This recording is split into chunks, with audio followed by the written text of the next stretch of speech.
سلام عليكم أقدم يوم. جزء الثالث إنميات موسم خريف عام 2026. Kashida Marioku wa Revo Barai de Kyusei Choshu. عنوان عربي. سيتم تحصيل القوة السحرية التي أقرضتها من خلال نظام الدفع عبر ريفو. قصة. لينت عضو في فرقة سكايبرسرز الصاعدة، وبفضل موهبته الفريدة يستطيع إقراض كميات هائلة من السحر للآخرين. لا نقاط سحر، لا مشكلة مع لينت. لكن الآن، وبعد أن أصبح رفاقه أبطالا أقوياء بفضل مهارته، أصبحت فائدته موضع تساؤل. طرد لينت من المجموعة، فغضب غضبا شديدا، إلى أن اكتشف قوة خفية لموهبته.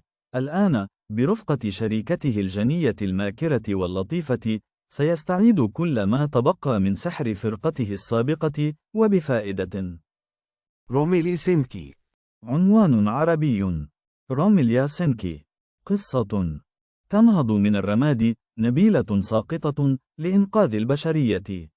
بعد هزيمة ملك الشياطين، ينهار عالم الكونتيسة روميليا عندما يفسخ خطيبها الأمير هنري خطوبتهما علنا، واصفا إياها باء عديمة الفائدة إلى جانب حلفائه الجدد. القديسة إليزابيث والحكيمة إيكاترينا والمبارزة لوهيمي.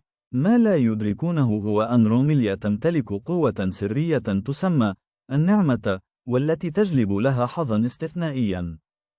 تترك روميليا وحيدة ومهانة، لكنها ترفض الاستسلام. ومع استمرار حصار وطنها من قبل فلول جيش الشياطين واستعباد شعبها، تنطلق في مهمة يائسة لإنقاذهم. في مواجهة تحديات هائلة، لا جيش، ولا معالجين، ولا أموال، ومجندين عديم الخبرة فقط، تستخدم روميليا ذكاءها وعزيمتها لقلب الموازين لصالحها. تستولي على الحصون من أمراء القبائل المحليين لتكوين جيشها، وتتفاوض مع الكنيسة من أجل الشفاء، وتؤمن الأموال من التجار، وتدرب جنودها على صيد الوحوش. وعلى عكس كل التوقعات، تنهض روميليا من الرماد، وتقود أتباعها المخلصين في حملة جريئة لإنقاذ شعبها وإثبات جدارتها. Kazu Direct Seyo Yori Hufuku wo Komate Season 2. عنوان عربي. من قديس جريح يفكر في الانتقام موسم الثاني. قصة. قبل عدة قرون، اجتاح وباء مملكة جيد حتى ظهرت فتاة تتمتع بقدرات شفائية وأنقذت الأمة. واليوم، تبجل هذه الفتاة كإلهة لوشي، ويجمع معبد مقام تكريما لها أفرادا ذوي قدرات مماثلة لخدمة المملكة كقديسات. لورستوات مرشحة لتكون قديسة، لكن قدرتها معيبة، فهي تشفي عن طريق نقل إصابات الآخرين إليها، مما أكسبها لقب القديسة المكسورة. كادت هذه القدرة المعيبة أن تودي بحياتها عندما هرعت لإنقاذ غاريت فانس، قائد الفرسان الذي تعجب به. لكن صديقتها المقربة، أريان تريبياس، نسبت الفضل لنفسها وخطبت غاريت. محطمة من الخيانة، أقسمت لواء ألا تشفي مجددا، وأعطت الأولوية لقدرتها السرية الثانية، إصابة الآخرين بالأمراض التي كانت تمتصها.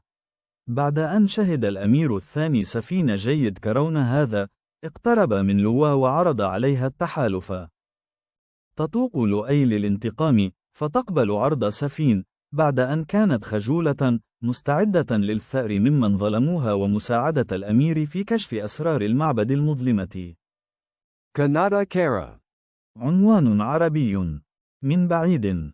قصة. لطالما حلمت نوريكو تاتشيكي بأرض خيالية جميلة، رغم أن أصدقائها ظنوا أنها مجرد خيال. في أحد الأيام، وبينما كانت في طريق عودتها إلى المنزل، عثرت نوريكو على قنبلة مخفية في كيس ورقي انفجرت أمام عينيها. لكن بدلاً من أن تموت، نقلت إلى غابة غامضة مليئة بالنباتات والمخلوقات الغريبة. وبينما كانت تشق طريقها عبر الغابة، هاجمها فجأة وحش عملاق يشبه الدودة. لحسن الحظ، أنقذها إيزار كياتارك، وهو مبارز لا يتحدث لغتها. ولأنها تفتقر إلى القوة الكافية للبقاء على قيد الحياة بمفردها، قررت نوريكو اتباع منقذها الشجاع، مستغلة الفرصة لتعلم لغة الأرض الغريبة ولتكون أكثر فائدة لإيزارك. دون علمها، تعد نوريكو جزءا أساسيا من نبوءة قديمة. إنها الصحوة، كائن مقدر له إطلاق العنان لأعظم شر يعرف باسم شيطان السماء. مع وجود شخصيات نافذة تآمر للقبض على نوريكو بسبب قدرتها المزعومة، يتعين عليها هي وإيزارك الدفاع عن نفسيهما والتغلب على مستقبل مليء بالفوضى. جانكيت بنك. عنوان عربي: بنك جانكيت. قصة: يعد بنك كاراسو أحد البنوك الرائدة في اليابان، إذ يحتل المرتبة الثالثة من حيث أعلى الأرباح التشغيلية في البلاد. أكيرا ميتاراي موظف شاب في عامه الثاني في الفرع الرئيسي للبنك. تمكنه مهاراته الرياضية الاستثنائية من اكتشاف الأخطاء المحاسبية فورا، لكنها تجعل حياته اليومية مملة للغاية. في أحد الأيام، ينقل أكيرا فجأة إلى وحدة التقييم التابعة لقسم العمليات الخاصة، والتي قيل له إنها قسم رئيسي في البنك. يشك أكيرا في نقله وفي القسم غير المألوف له، فيخبره رئيسه الجديد أن البنك يدير في الواقع كازينو ضخما تحت الأرض، وأن وحدة التقييم هي القسم المسؤول عن إدارة هذه المقامرة والمقامرين المشاركين فيها. لكن هؤلاء المقامرين لا يخاطرون بأموالهم فحسب، بل بحياتهم أيضا. المخاطرة العالية تعني مكافآت أعلى، لكن في أعلى المستويات، الخسارة تعني الموت. يشعر ميتاراي بالحيرة والارتباك إزاء الوضع الغريب لكازينو البنك السري، فيلتقي بمقامر عبقري غامض يدعى شين مافوتسو. يفتن أكيرا بقدرة شين على كشف غش خصومه والخروج منتصرا، فيقرر دخول عالم المقامرة الخطيرة كممثل شين في البنك. تنساي جوبلين داكيدو شيتسو مونرو. عنوان عربي: أنا غوبين المتجسد، ولكن هل لديك أي أسئلة؟ قصة: عادة ما تتسبب طبيعة أكيرا ياغامي، الموظف ذو النزعة الإيثارية، في تعرضه للظلم. فعندما يموت بعد إنقاذ طفل من سيارة مسرعة، يبعث من جديد في عالم آخر كغول. عادة لا يعيش الغيلان سوى 7 أيام، لكن قوى أكيرا الجديدة تمكنه من تجاوز متوسط عمر هذا النوع، وهي المفتاح الذي سيقوده ليصبح أقوى غول على الإطلاق. تشوجون شوشو سينباي. عنوان عربي: رتبة ممتازة، أعلى، كبير. قصة: في تشيندوكو، المدينة التي لا تنام، يعيش ضابط شرطة كبير يتمتع بقدرات خارقة للطبيعة. اسمه ميغورو تشوغو. برفقة شريكته خبيرة الجودو نوئي بوندي، سيحافظ هذا الثنائي المرح على نظافة الشوارع بأي وسيلة ممكنة. فيرتكس فورس. عنوان عربي: قوة الرأس. قصة: يعيش أكيرا تودو، طالب المرحلة الثانوية المقيم في شمال أوكيناوا، حياة هانئة مع والدته وشقيقته الكبرى هاروكا. إلا أن وراء هذه الحياة الهادئة سرا متوارثا في عائلتهم.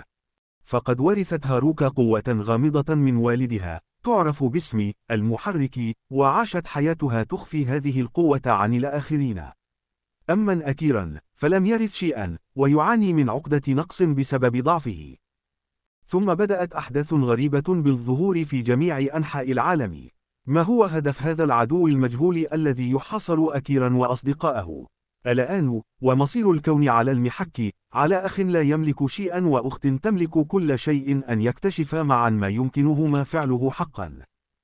أوجيسان وكوي مونوغا أوسوكي. عنوان عربي: العم يحب الأشياء اليابانية اللطيفة. قصة: ميتسوتاكا أوجي موظف وسيم يبلغ من العمر 40 عاما، يحظى بإعجاب زملائه. بالطبع، لديه سر يحاول إخفاءه عن الجميع، إنه يعشق الأشياء اللطيفة. لكن مع انتقال ابن أخيه إلى شقته، أصبح سر ميتسوتاكا في خطر. تيتسوريو. ميت وذ تتسودو موسومي. عنوان عربي. كمية الحديد قابل فتاة سكة الحديد. قصة. ميساكي، طالبة جامعية، تشعر بثقل الحياة اليومية وعدم اليقين بشأن مستقبلها، وتتوق إلى المغامرة وإلى شيء تشغف به حقا.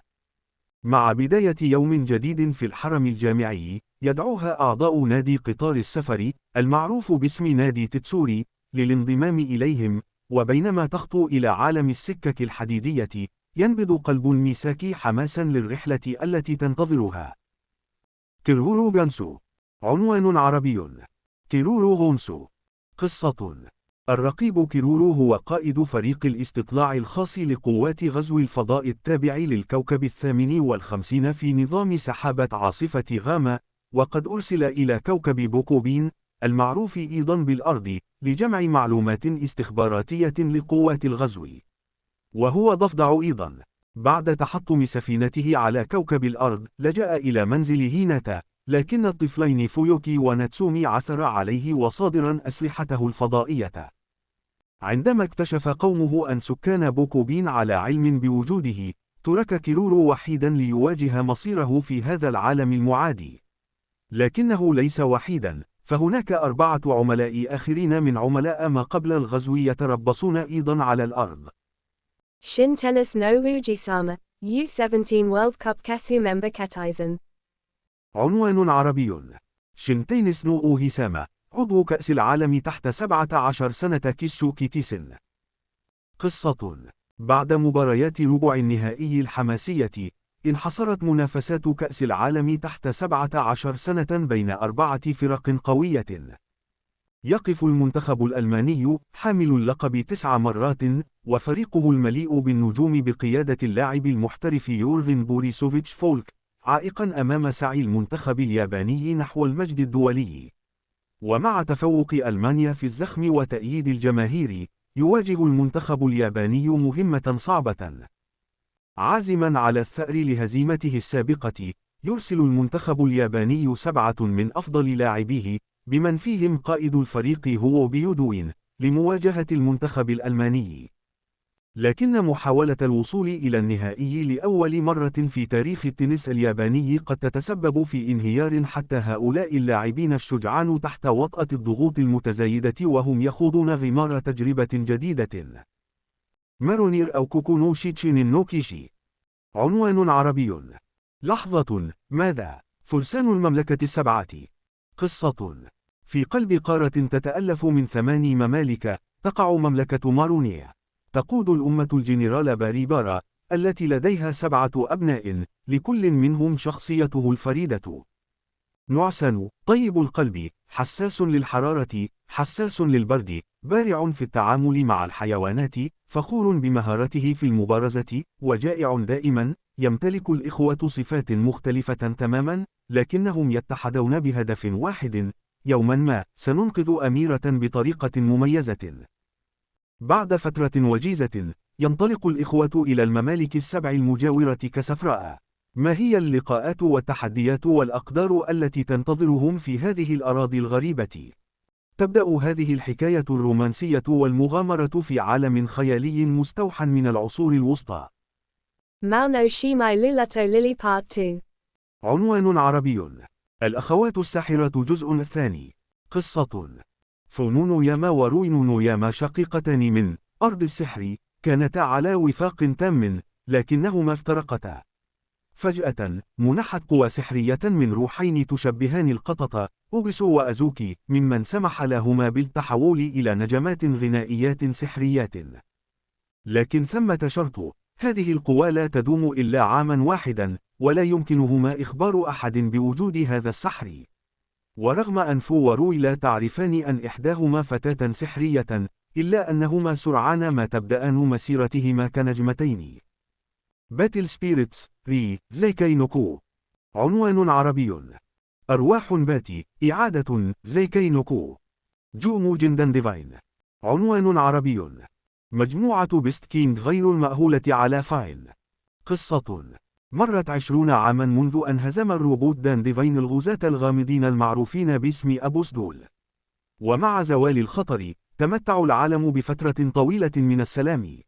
لكن بالنسبة لشركة كاسغا لصناعة الألعاب، التي بنيت ثروتها على شعبية منتجات دان ديفاين، فقد جاء هذا السلام بثمن باهظ. فبعد اعتمادها المفرط على شهرة الروبوت الأسطوري، تراجعت الشركة تدريجيا. وفي محاولة يائسة لإنعاش دان ديفاين وشركته المتعثرة، يحلم رئيس كاسغا جينجورو شيجيما بعودة الروبوت، حتى لو كان ذلك يعني الإخلال بالسلام. ثم، وكأنها استجابة لأمنيته، يعود أبوسدول فجأة إلى طوكيو. ومع انتشار الذعر بين السكان الذين لم يعرفوا سوى السلام لعقدين من الزمن، يتم تجنيد طالب المدرسة الثانوية جيكيها شيجيما من قبل عمه يوساكو كورويوا، الطيار الرئيسي السابق لدان ديفاين. وبدخوله قمرة قيادة الآلة الأسطورية، يجد جيكيها نفسه في قلب معركة جديدة. لماذا عادت دماء بوسدول بعد كل هذه السنوات؟ وهل يستطيع دان ديفاين النهوض مجددا لمواجهة الخطر؟ فصل جديد في معركة البشرية على وشك أن يبدأ. كارد فايت فانغارد ديفينيز أند ماي سيزن هين. عنوان عربي. كارد فايت فانغارد ديفينيز فيت سيزن هين. قصة. لوحظت ظاهرة غير طبيعية في كاغا، حيث يعيش أكينا وأصدقاؤه. بلدة يلفها ضباب كثيف، وبرج عظيم يقف حارسا. هذا هو الفانتازما. جوست ميتس جال. عنوان عربي. شبح يلتقي بفتاة. قصة. لعبة كارد فايت فانغارد المشتقة من سلسلة فانغارد تدور حول فتاتين تسعيان لأن تصبح نجمتين. يوسونتشي From يو هاتشي. عنوان عربي. يوسانتشي من يو هاتشي. قصة. تم تحويل مانجا ديكاي هاتشي وميسيبان نو سبيس تانوكي ومودامي ديسو للمؤلف يو هاتشي إلى سلسلة أنمي قصيرة. تدور أحداث ديكاي هاتشي حول الشخصية الرئيسية، وهو مخلوق يبلغ طوله 40 سم، وحياته اليومية مع البشر. أما ميسيبان نو سبيس فتدور حول سمكة غامضة تظهر فجأة. بينما تدور أحداث تانوكي ومودامي ديسو حول حيوان الراكون الذي يستأجره أشخاص مختلفون. ديزني تويستد وندرلاند ذا أنيميشن إبيسود أوف سافاناكلو. عنوان عربي. ديزني تويستد وندرلاند الرسوم المتحركة حلقة من سافاناكلو. قصة. في أحد الأيام، تجد طالبة الثانوية يو هيراساكا نفسها منقولة إلى عالم تويستد ويندرلاند بعد أن صدمتها عربة سوداء. ورغم أملها في العودة إلى منزلها في توتشيجي باليابان، ينتهي المطاف بممارسة الجودو، التي لا تمتلك أي قدرة سحرية، بالالتحاق بأكاديمية نايت رايفن المرموقة للسحر. وبينما تتأقلم يو مع حياتها الجديدة، تستعد بطولة سبيل دريف السنوية بين السكنات الجامعية للانطلاق. تختبر هذه اللعبة الجماعية القوة البدنية والسحرية لأفضل 7 رياضيين من كل سكن، ويتم بثها مباشرة في جميع أنحاء العالم السحري. على مدار العامين الماضيين، سحق سكن دياسومينيا منافسيه بفضل حارسهم القوي ماليوس دراكونيا. وسط هذه الإثارة، تتسبب سلسلة من الحوادث في جميع أنحاء الحرم الجامعي، والتي تصيب أفضل لاعبي سبيل دريف من جميع السكنات، في منعهم من المنافسة. وانطلاقا من قلقه من أن هذه ليست مجرد حوادث عابرة، يكلف مدير الأكاديمية يو وزميلها في السكن غريم بالتحقيق في الأمر. بينما يتعمق الثنائي في القضية، يصر أحد حراس المنزل تحديدا على هزيمة دياسومانيا، حتى لو اضطر إلى استخدام أساليب ملتوية لتحقيق ذلك.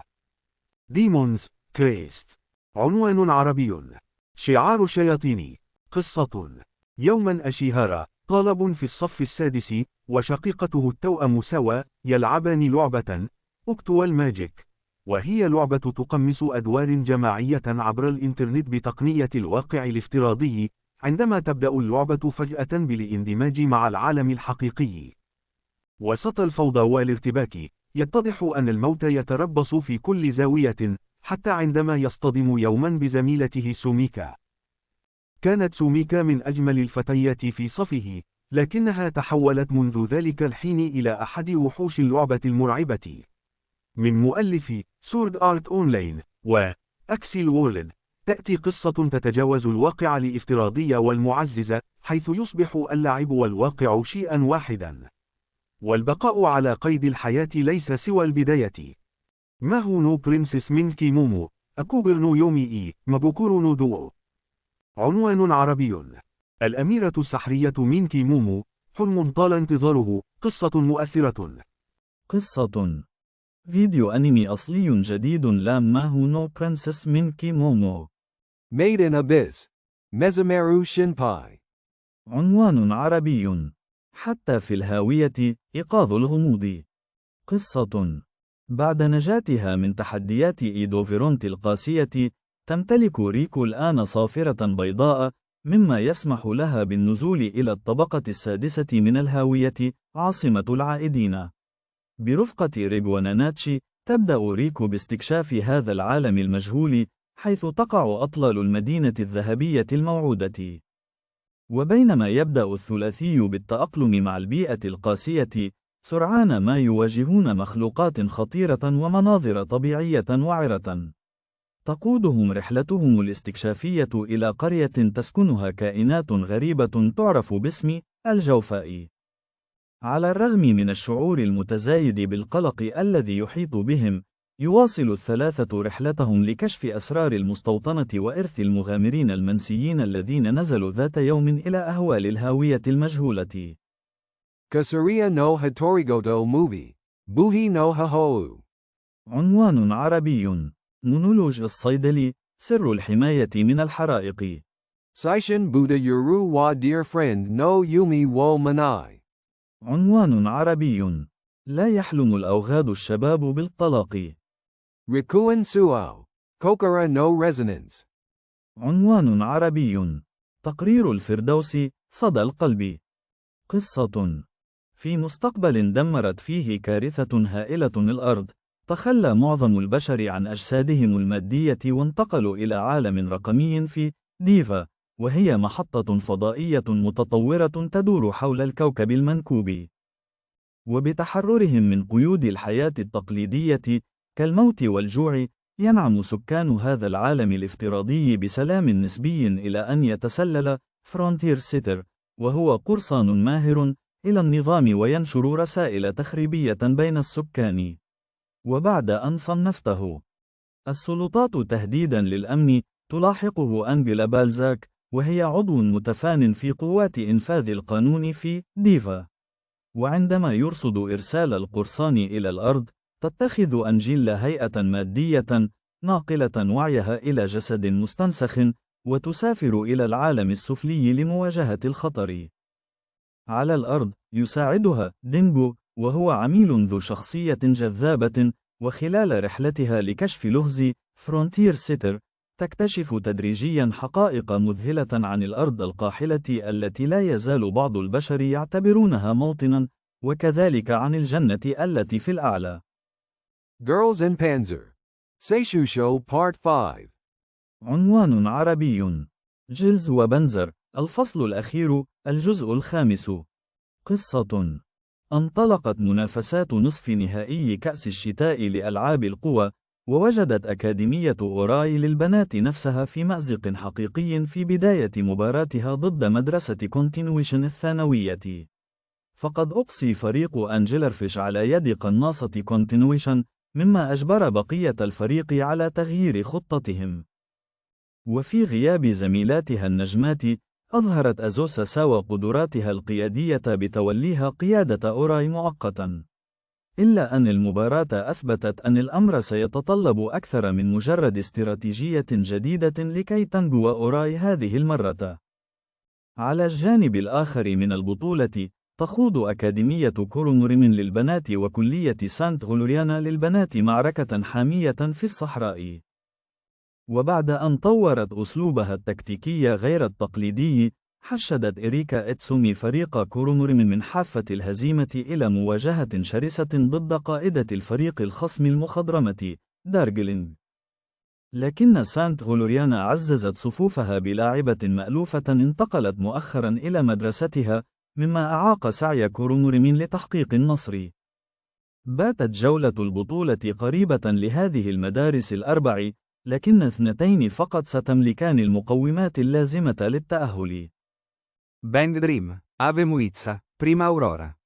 عنوان عربي. حلم بانغ، في مخك، بريما أورورا. قصة. مر أكثر من نصف عام على عودة فرقة آفي موجيكا وحل الربيع. لا تزال شعبية الفرقة في ازدياد، بينما تكتسب أنشطة كل عضوة على حدة زخما متزايدا. تقترح ساكيكو إقامة حفل تنكري خاص بالأعضاء فقط. ما الذي تخفيه نوايا الفتاة التي أقسمت أن تصبح إلهة؟ سوكوكي هيفوتومز، هيرونو هيكسي. عنوان عربي. سوكوكي هيفوتومز، براي هي. قصة. أنمي جديد بعنوان سوكوكي هيفوتومز، وهو جزء من مشروع الذكرى ال50 لشركة سنرايز. ميباشي ويتشز، ماهو مينيرينو. إيموموريز. عنوان عربي. ساحرات ميباشي، ذكريات متدربة الساحرة. قصة. مجموعة مسرحية لساحرات ميباشي. ماهو تسوكاي نو يورو. عنوان عربي. ماهو تسوكاي نو يورو، ساحرة في الليلة المقدسة. قصة. تدور أحداث القصة قرب نهاية حقبة شواو في أواخر ثمانينيات القرن العشرين، حيث يشاع أن قصرا قديما في بلدة ميساكي مسكن لساحرة. تدخل أوكو عالم السحر فجأة بعد أن قرر جدها أن تصبح وريثة عائلة أوزاكي. منذ ذلك الحين، تنتقل أوكو إلى قصر كونجي وتبدأ بتعلم السحر من الساحرة الشابة أليس كونجي، التي يشاع أنها ساحرة القصر. بعد أن شهد سوغورو شيزوكي استخدام الاثنتين للسحر، يجبر هو الآخر على العيش معهما حتى يتم اكتشاف رونيات لمحو ذكرياته. شكرا على مشاهدة.